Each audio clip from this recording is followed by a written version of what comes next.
Welcome to the video lectures on Radiation and Microwave Technique course, Unit number 1, Fundamental Theory of Radiation and Radiating Elements. This is lecture number 2, which will focus on different antenna parameters. So to describe the performance of an antenna, various parameters are necessary to be described. So we will go through one by one parameters of antenna. This is the first part of antenna parameters.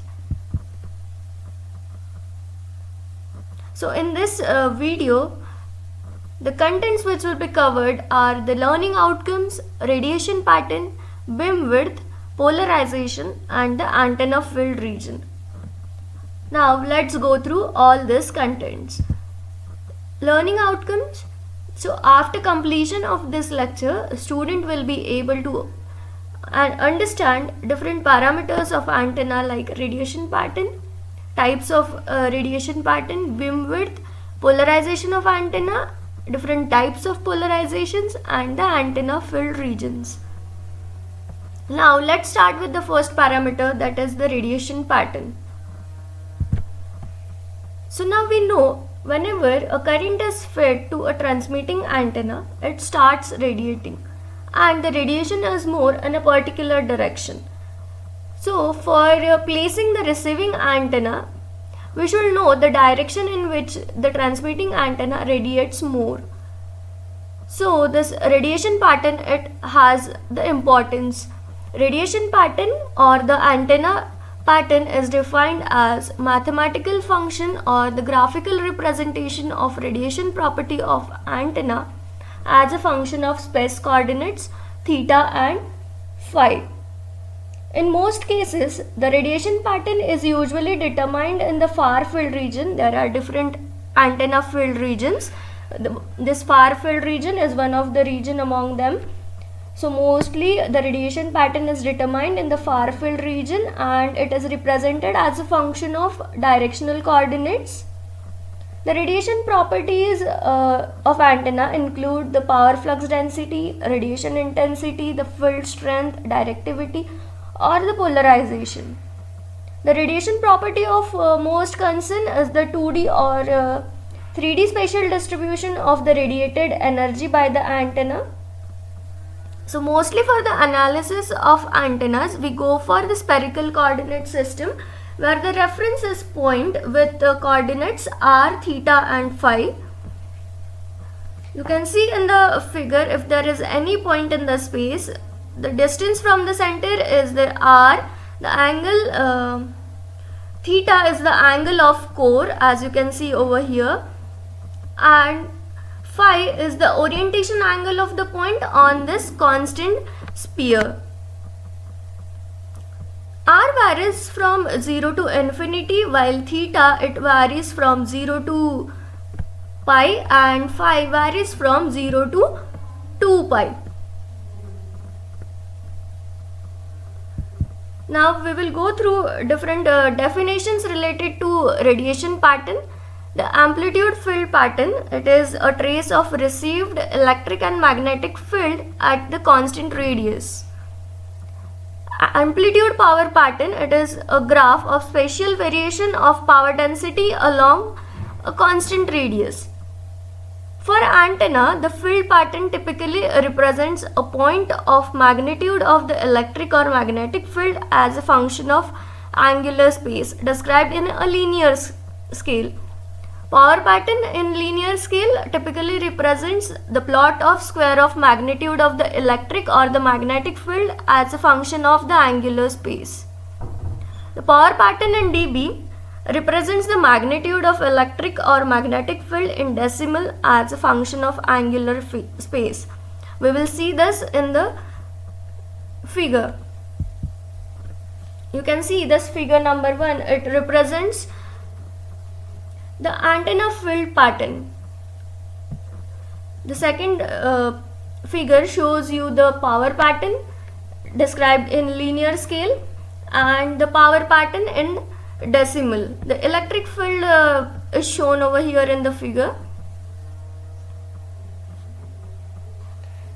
So to find the point where the pattern achieves its half power relative to the maximum value of the pattern. We set the values in the field pattern in linear scale at 0.707. In power pattern in linear scale we set it at 0.5, and in power pattern in dB we set that value at minus 3 dB.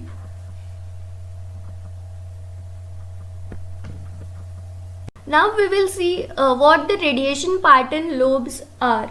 Basically, various parts of radiation pattern are referred to as lobes, and they are subclassified as major lobe, minor lobe, side lobe and the back lobe.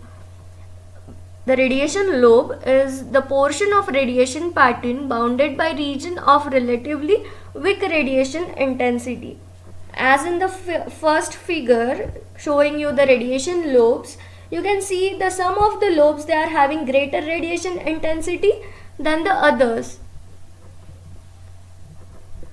This figure number 2 is showing the two-dimensional plot of power pattern in linear scale, while the figure number 3 is showing the normalized three-dimensional amplitude field pattern in linear scale. Now we will go through the definitions of all the lobes that are present in the radiation pattern. The first lobe that is present in the radiation pattern of antenna is the major lobe. The major lobe, it is also called as main lobe, and it is defined as the radiation lobe containing the direction of maximum radiation. In the figure you can see this lobe which is having the direction of maximum radiation is the major lobe. All other lobes except the major lobe that are present in the radiation pattern, this lobes, they are called as minor lobes. Side lobes, the radiation lobe in any direction other than the intended lobe are called as side lobes. Usually the side lobe is adjacent to the main lobe. You can see this is the main lobe, and the side lobes, they are adjacent to the main lobe and they are in the hemisphere of the direction of the main beam. And back lobe, the radiation lobe whose axis makes an angle of approximately 180 degrees with the main beam of antenna. This is the main beam and this is the back lobe. It is at 180 degrees with respect to the major lobe, and it occupies the hemisphere that is in the direction opposite to that of the major lobe. Usually all the minor lobes that are present in the radiation pattern, they are in the undesired direction and they must be minimized. So side lobes are normally the largest of the minor lobe. As in the figure you can see them.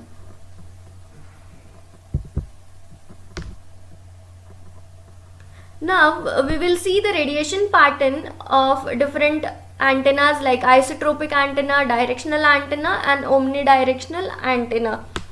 So basically, what is isotropic antenna? Isotropic antenna is the antenna which radiates equal in all the direction. So the radiation pattern of isotropic antenna is circular in shape as it radiates equally in all the directions. The directional antenna pattern, usually what is directional antenna? Directional antenna is the antenna which radiates maximum in a particular direction, and it is the practical antenna. So the radiation pattern shown over here is the pattern of directional antenna. You can see this is the major lobe in a particular direction X and all these are the minor lobes. So this is how is the pattern of directional antenna. This omnidirectional antenna is the antenna that radiates in a particular plane. As in the figure you can see the antenna, omnidirectional antenna's radiation pattern is shown, and it is radiating in the XY plane, that is the orthogonal plane. So basically this omnidirectional antenna, it has non-directional pattern in a given plane and directional pattern in any orthogonal plane. You can resemble this antenna, omnidirectional antenna pattern, with the shape of a donut. It is having the similar shape, and this is the special type of directional pattern. Now we will go through one of the parameter associated with the pattern of antenna, that is beam width. The beam width of antenna pattern is defined as angular separation between two identical points on opposite side of the pattern's maximum. In an antenna pattern, there are number of beam widths. One of the most widely used beam width is half power beam width, denoted by HPBW, which is defined by IEEE standard as in a plane containing the direction of the maximum of beam, the angle between the two directions in which the radiation intensity is 1/2 value of the beam. So in the figure you can see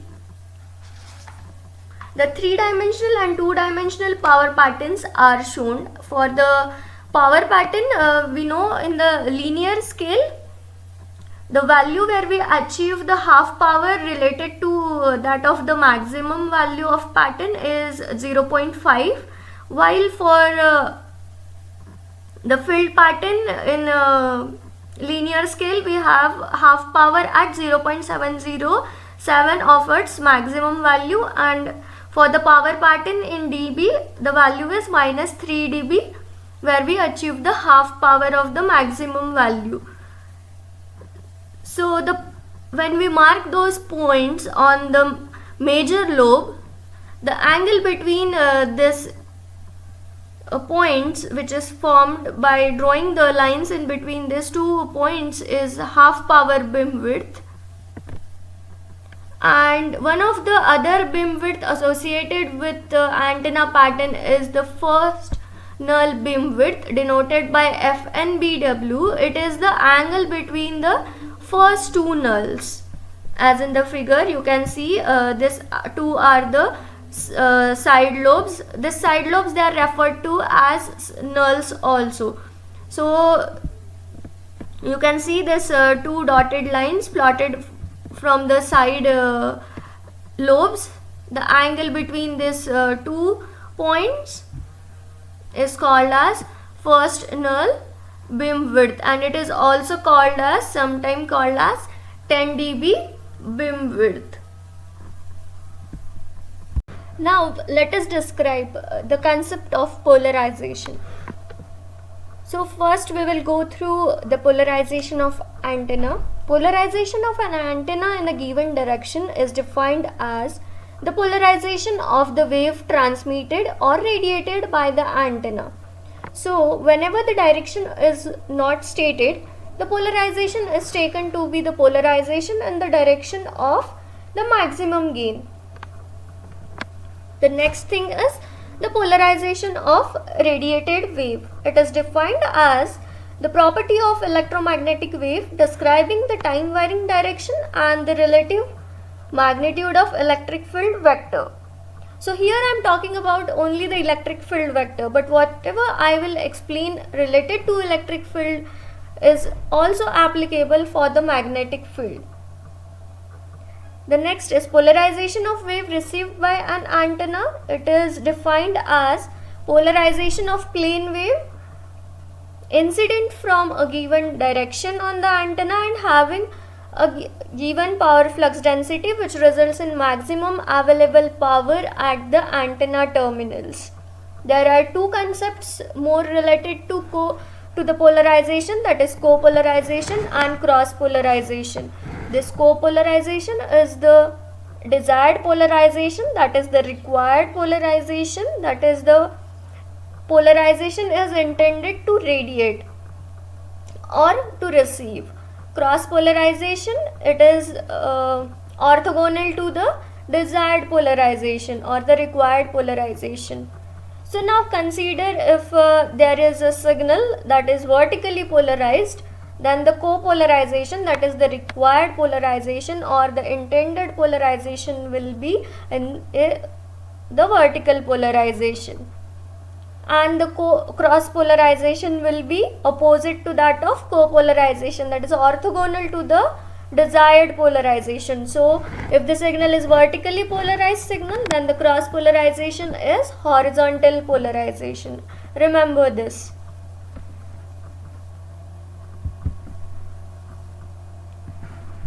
So polarization of radiated wave we will see in more detail. Polarization is categorized into three types: linear polarization, circular polarization, and elliptical polarization. So first we will go through linear polarization. Now here I am only going to talk about the electric field. So as I said, all these things whatever I am going to talk about electric field, they are applicable for the magnetic field also. So now consider there is a plane wave propagating in the z direction. You can see over here propagating in the z direction. Here also you can see it is propagating in z direction. And electric field vector, it is restricted to the xy plane only, and that means it is only containing the Ex and the Ey components. So electric field is a combination of Ex and Ey component. So we will see what is linear polarization now. So here the linear polarization, the electric field as a function of time remains along a straight line. You can see in this figure, it is a straight line. It is tracing a straight line. Electric field as a function of time is tracing a straight line. So in order to have a linear polarization, the amplitude of the Ex and Ey component, that is the electric field components in x and y direction, must have unequal amplitudes and they should have same phase. Remember this. The second is circular polarization. So here the electric field as a function of time, it traces an circle. You can see over here it is tracing a circle. In this animation also you can see the electric field as a function of time, it is tracing a circle. So in order to have the circular polarization, the electric field components, that is Ex and Ey, they must have equal amplitude, but they must be out of phase by 90 degrees. Now we will see what is elliptical polarization. So electric field as a function of time remains along an ellipse, that is it traces a ellipse. You can see in this third figure, this C figure, here the electric field as a function of time, it is tracing an ellipse. So for the elliptical polarization, the electric field components in x and y direction, they must have unequal amplitude and they must be out of phase by 90 degrees. Okay, so in this way the polarization of electric field is there. Similar concept is applicable for the magnetic field also. If the electric field vector is rotating in the clockwise direction, as you can see over here, this is rotating the electric field vector, they are rotating in the clockwise direction. So it is also called as right hand polarization, and if the direction is anti-clockwise, if the electric field or the magnetic field, they are tracing the circle or ellipse in the anti-clockwise direction, then that polarization is called as left hand circular polarization or the left hand elliptical polarization. Now we will go through different antenna field regions or the antenna radiation sphere. There are three antenna field region, namely the reactive near field region, radiating near field region and the far field region. Now we will go through each of this one by one. The reactive near field region is defined as the portion of near field region that is immediately surrounding the antenna, wherein the reactive field is predominant. So now if we consider there is an antenna, this is a dipole antenna of length d. So with respect to center, if the distance r1 is below 0.62 into under root of d cube by lambda, then that distance is associated with the reactive near field region. Here the lambda is the wavelength. So this r1, the distance r1 in the sphere, in the circle near the antenna is the reactive near field region. Now the radiating near field region, it is the region that is in between the reactive near field region and the far field region, wherein the radiation field is predominant. And if we consider the distance from center r2, if it is less than 2d square by lambda, then that region is associated with the radiating near field region. So for an antenna which is focused at infinity, the radiating near field region is sometimes referred to as the Fresnel region. Now the last field, that is the far field region. The region of the field of antenna where the angular field distribution is essentially independent of the distance from the antenna. Usually the distance r from the center is greater than 2d square by lambda. Then that radiations will be associated with the far field region, and this far field region is also called as Fraunhofer region.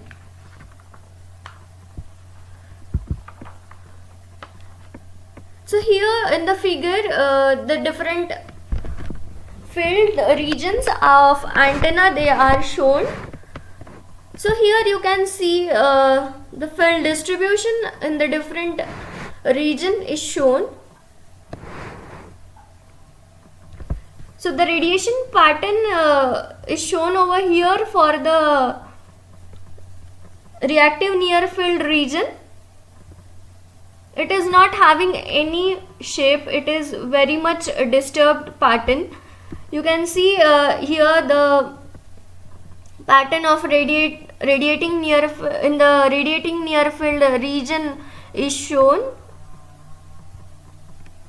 and in the last, the radiation pattern in the far field region is shown. You can see it is having a very clear representation of the lobes. This is the major lobe and this are the side lobes. So mostly to determine the radiation pattern, we determine the radiation pattern in the far field region. Before moving to the further lectures, we will revise a small concept of measurement of plane angle and the solid angle. The SI unit for measuring the plane angle is radian, whereas the SI unit for measuring the solid angle is steradian. So we will see what is the basic difference between the plane angle and the solid angle. So basically, radian is plane angle, that is a two-dimensional angle subtended at the center of circle by an arc of length equal to the radius of circle. As in the figure, you can see there is a circle with radius r, and there is this arc which is of the length equal to the radius of circle. The angle that is subtended because of this arc is nothing but 1 radian. So the total circle will will have how many number of radians? So to calculate that, it is calculated as circumference divided by the length of arc. So the total circumference of circle is 2 pi r divided by r. It will give us the number of radians present in a full circle, that will be 2 pi. Similarly, the measure of solid angle is sterdian. One sterdian is defined as solid angle subtended at the center of sphere by area element equal to the square radius of the sphere. Consider there is some area.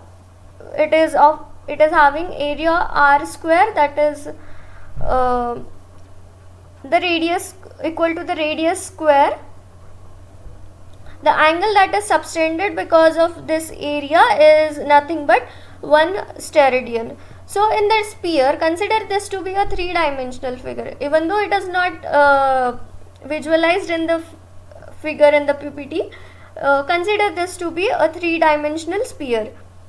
Since the area of sphere of radius is radius r is 4 pi r square, we can calculate the number of sterdian in a closed sphere as the area of sphere divided by the area of this small section, that is 4 pi r square divided by r square will give us the number of sterdian in closed sphere. So r square get cancelled, so in the closed sphere there will be 4 pi sterdian. Now the infinitesimal area dA of the surface of sphere of radius r will be given as dA equal to r square sin theta d theta d phi as meter square. Therefore the element of solid angle of a sphere can be written as dA by r square. It will be sin theta d theta d phi steradian.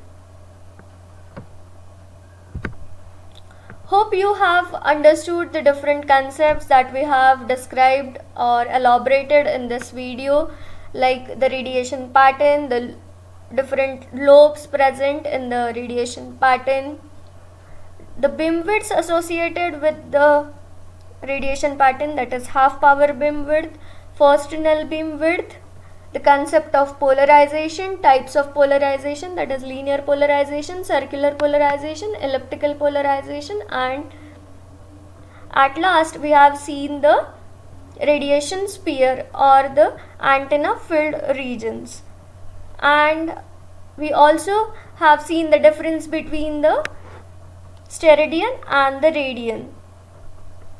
Thank you.